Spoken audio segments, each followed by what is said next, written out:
2021년 7월 19일 오늘의 이슈를 살펴보는 이슈체크입니다. 법무부가 오늘 정부 과천청사에서 브리핑을 열고 동물은 물건이 아니다라는 조항을 신설한 민법 개정안을 입법 예고한다고 밝혔습니다. 이로 인해 그동안 물건으로 취급된 동물이 민법상 독자적인 법적 지위를 얻게 됐는데요. 오늘 이슈체크에서는 동물의 법적 지위 인정과 관련된 내용을 알아보겠습니다. 조재휘 기자와 함께합니다. 네, 안녕하세요. 조재휘입니다. 네, 먼저 오늘 브리핑을 통해 발표된 입법 예고 내용을 알려주시죠. 네, 현재 동물은 민법 98조의 유체물로 취급받고 있는데요. 이는 물건으로 취급됐다는 것입니다. 그런데 이번 입법 예고안은 민법의 98조의 이를 신설해 동물을 물건의 범주에서 제외하되 법률에 특별한 규정이 있는 경우를 제외하고는 물건에 관한 규정을 준용하도록 했습니다. 네, 이렇게 법 개정안을 입법 예고하게 된 배경 따로 있습니까? 네, 현재 국내에서 반려동물과 함께 생활하는 가구가 늘면서 동물을 그 자체로 보호하고 존중해야 한다는 사회적 공감대가 형성됐습니다.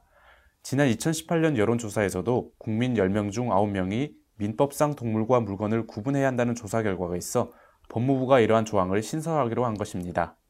네, 동물 유기와 학대 사건이 끊이지 않고 발생하고 있기 때문에 좀 진작 시행됐으면 좋지 않았을까 이런 생각도 드는데 왜 이제야 손을 보게 된 것이죠?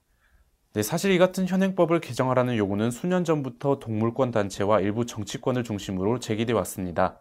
그러나 지금까지는 시급한 사안이 아니라는 이유로 우선순위에서 항상 밀려왔기 때문입니다. 네, 이번 입법안에 대해 보완돼야 할 부분도 있을 것 같은데 어떻습니까? 네, 일단 이번 입법 예고안은 민법상 동물의 범위를 구체적으로 명시하지는 않았습니다. 현행 동물보호법은 동물의 정의를 고통을 느낄 수 있는 신경체계가 발달한 척추동물로 정하고 구체적으로는 포유류, 조류, 대통령령으로 정해진 파충류, 양서류, 어류로 한정하고 있는데요.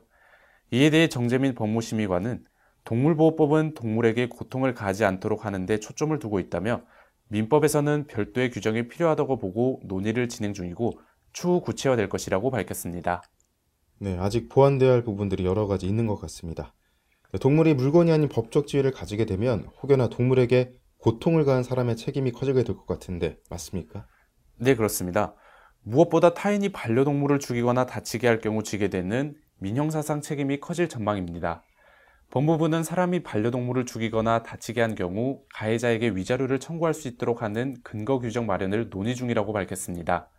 아울러 반려동물을 강제집행 대상에서 제외하는 내용의 민법 개정도 논의 중입니다. 네, 현행법에서는 반려동물 가해자에 대한 처벌이 어떻게 이루어지고 있습니까? 네, 현행 형법상 반려동물이 죽임을 당했을 때 가해자를 형사처벌할 수 있는 죄목은 재물손괴입니다. 그래서 이번에 반려동물이 물건이 아닌 지위를 얻게 되면 이에 대한 손질도 불가피해질 것으로 전망됩니다. 네, 법무부 측은 입법 예고 기간 동안 본 법안에 대한 국민의 다양한 의견들을 충분히 수렴해 최종 개정안을 확정할 것이라며 국회에 통과할 수 있도록 적극 추진하겠다고 전했습니다. 법이 개정되면 이제 동물을 물건이 아닌 가족으로 보는 것으로 해석할 수 있는데요. 이 같은 법 개정으로 끊이지 않고 발생하는 동물의 유기와 학대 사건들을 방지할 수 있기를 기대합니다. 이상 이슈체크였습니다.